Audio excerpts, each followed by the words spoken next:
I am so tired of Hearthstone. I've played it so much and for so long that at this point, if I have to hear that fucking dwarf say, "Hey, it's good to see ya," one more time, I will go shave another few precious inches off his total height with a shotgun. I'd tell you exactly how many matches I've played, but that would require reinstalling the game. I'd guess somewhere around 1,500 total ladder matches, and that's not even counting tavern brawls and adventures. So it might seem weird for someone who's played the game that much to hate it, but it's precisely because of that that's the problem. These days, just about everything the game does pisses me off. I hate the rush-centric metagame. I hate how overpriced everything is, and how to remain competitive, you have to spend upwards of $100 on each new expansion. I hate how Blizzard never patches the cards, despite that being the main advantage of online CCGs over actual physical card games. And I hate how when they do finally patch things, it's 12 months overdue and a complete overreaction that nerfs that card into oblivion. Or more likely, any other cards that happen to be in the blast radius. Rest in peace, Warsong Commander. So, despite Hearthstone being a technically proficient game, all these things have worn me down over time to the point that now, I don't give a single shit about it anymore. But that said, I admit that I've been sorta jonesing for a good CCG lately, and it was quite fortunate then that I found Faeria. I randomly came across it when it got a Steam release a few months ago, and the thing that immediately caught my eye was the art style. Everything in the game has this hand-painted pastels aesthetic to it that seems heavily influenced by the style of Hayao Miyazaki. And there's so much detail in it too. Like, you can never just have a bear. It's gotta be a bear with druidic markings on its skin and wearing a shaman mask that makes it look like it has two little dots for eyes. Or it'll be a boar, but with glowing yellow eyes and fur that's made out of vines. It's all so striking, so unique, so beautiful. And by the way, I figure it might amuse you to know that it took me an hour to write that last paragraph because I kept stopping and getting distracted browsing through all the card art. It is just that good. So the art is what got Faeria's hooks in me to begin with, but I played it for almost 50 hours, so I assure you there's more to it than that. The main thing that sets Faeria apart from the competition is the gameplay is, on one hand, both incredibly familiar while also being really unique. Here's how it works. The match starts and you get 3 cards to mulligan, but you might notice the board doesn't exist yet. It's just an ocean that you can't actually play anything on. Well, that's because you have to build it first. Every turn, you can choose one option from the power wheel in the bottom right. So you can either draw a card, gain a mana, or create land. You can choose to create 2 basic lands or one of 4 colored lands. A mountain, a desert, a lake, or a forest. You see, cards in Faeria have both a mana cost and a requirement for you to have at least X amount of colored lands on the board. So, for example, Verduran Forest requires 6 mana to be played, but you also need to own at least 2 forest tiles. So the goal of the game then is to build land and play monsters to counter your opponent's land and monsters, and eventually reduce the enemy god's health from 20 to 0. So already, one of the things that I love about the living board and power wheel is how many layers of strategy it adds to even the simplest of things. Like, maybe you want to trade one of your minions into an opponent's minion, but there's no land for it to travel across to get there. So you would need to build it, but that comes at the expense of an extra card or extra mana, or even just building land in a different, more advantageous point on the board.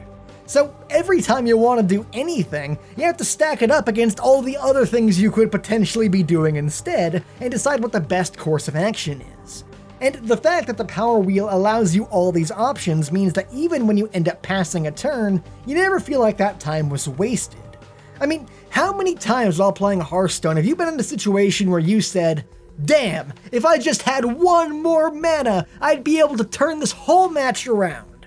Well, in Faeria, with the power wheel, you could get that extra mana. But will that strategy work if you can't build any more land this turn? Can you still pull it off, or do you need to figure something else out instead? The concept of a living board adds ridiculous amounts of strategy to the game, which, as a StarCraft player, I can dig like an escape tunnel out of prison. Oh, and speaking of StarCraft, let's talk about rushing in Faeria. Another thing that I adore about the living board system is that the entire thing discourages, or at least doesn't assist, rush aggro decks. Because, yeah, you might have a bunch of minions with charge in your hand, but if you don't have the land to get them physically to the enemy god, then they can't actually hit him. Or you might be able to reach him, but to do so, your minion would have to move adjacent to a taunt minion, which wouldn't work. And also discouraging rush aggro decks is how the game handles mana.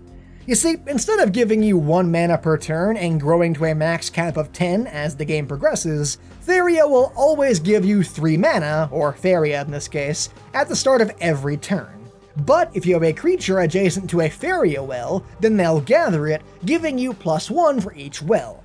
Oh, and the mana you get also stacks from turn to turn, which means it doesn't disappear if you don't spend it. Now, this system is genius for several reasons.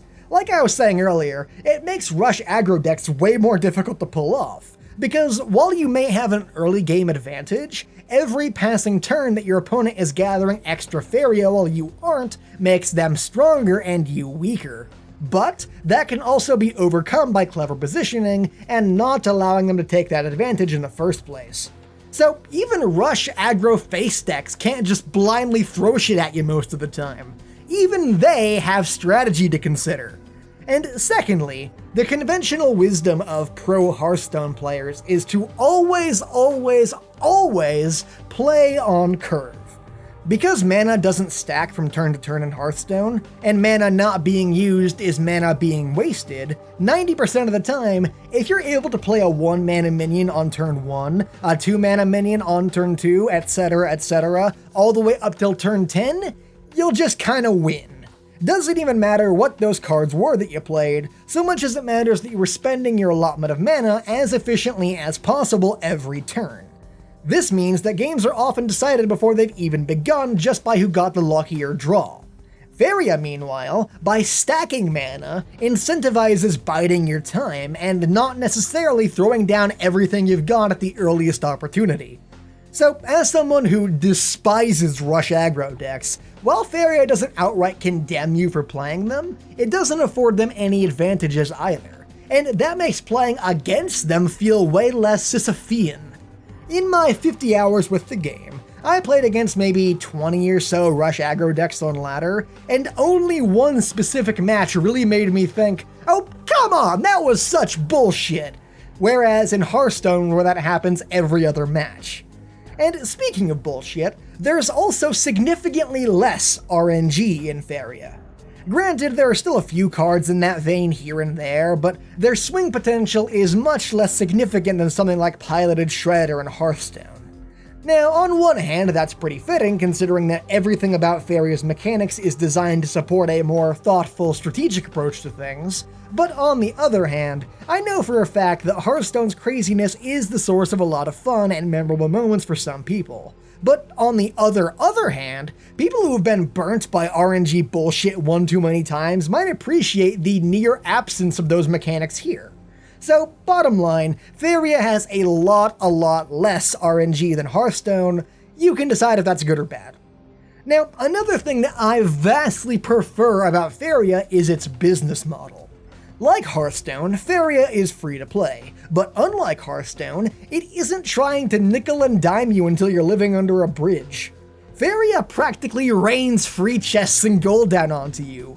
Like, oh, you logged in today? Here, have some gold. You logged in 6 days in a row? Here, a free pack of cards. Hey, you won a game? Here, have some gold. You lost a game? Aw, that's alright, champ. Have some gold anyway.